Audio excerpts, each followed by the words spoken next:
Dan Hoard with Bearcat golf coach Doug Martin. Let's talk about Austin Squires, who is off to the NCAA championships, capping off a remarkable Bearcat career.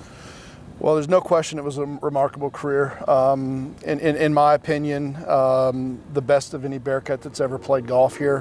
Where his game has a potential to progress to. The future is very bright, but just in his time here, the leadership that he displayed both on and off the golf course, how he handled himself in both success and defeat. I couldn't imagine a better role model for players and even future players in our program. I'm struck by his consistency this year, never finishing outside of the top 16. That's hard to do in this game. It is hard to do in this game, but I think it has a lot to do with his growth mentally. You know, his physical skills have grown over the course of the 4 years just because of his discipline and his desire to get better.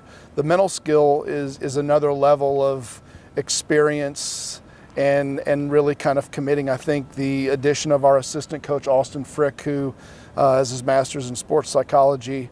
I had Austin purposely spend the last, I think, 9 or 10 rounds with Austin this spring to go with him one-on-one and really assess his mental game, kind of see where he was, knowing that he's moving on, and the mental aspect of golf is such a huge part at the next level, knowing that that's going to be a big thing for Austin as he moves forward in his career. And Austin did a really good job. Coach Frick did a really good job with Austin, you know, the last half of the year, spending some time with him. So it was a good decision on my part to help Austin and Austin work together and see the growth, because even in the last 3 or 4 events, I saw tremendous growth in Austin mentally. Your lineup in matches often consisted of him as a senior and a bunch of really young guys. Yeah. What did his leadership mean to that group and to the program going forward? Well, again, tremendous role model, the work ethic that Austin displays, and I think too the preparation. You know, as a freshman, you kind of come in and you're like a fish out of water, and even for the sophomores, seeing how each week the game plan that he established.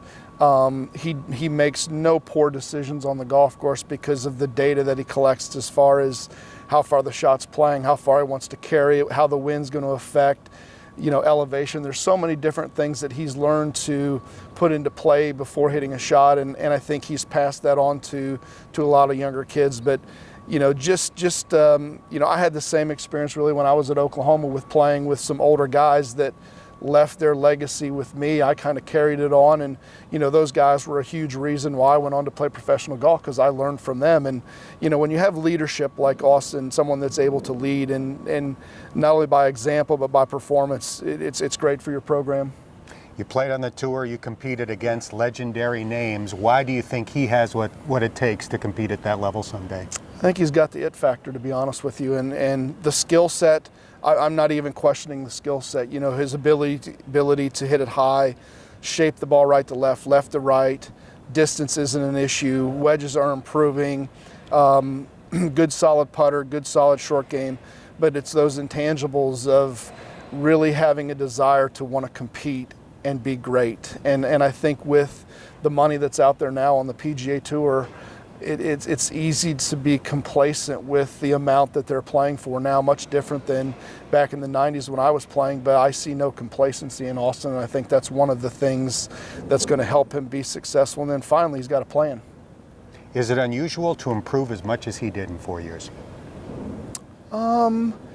It's a credit to him. I think it's a credit to him, and you know, your improvement as a player comes through your honesty and your evaluation of yourself. And I think that's one of the things that there were times, you know, that I was probably harder on Austin than I would be on another player in my program, because I knew that if he was able to evaluate himself properly and spend his time the right way, the evolution of the player was going to just be there. And I think really that's really what happened. Is he's such a great evaluator of himself, and he's honest with himself. We look forward to watching him compete the rest of this summer in some big-time events. It's going to be fun. Yes, it is, Dan. Thank you so much. Appreciate it. All right, that's Doug Martin. I'm Dan Hoard for GoBearcats.com.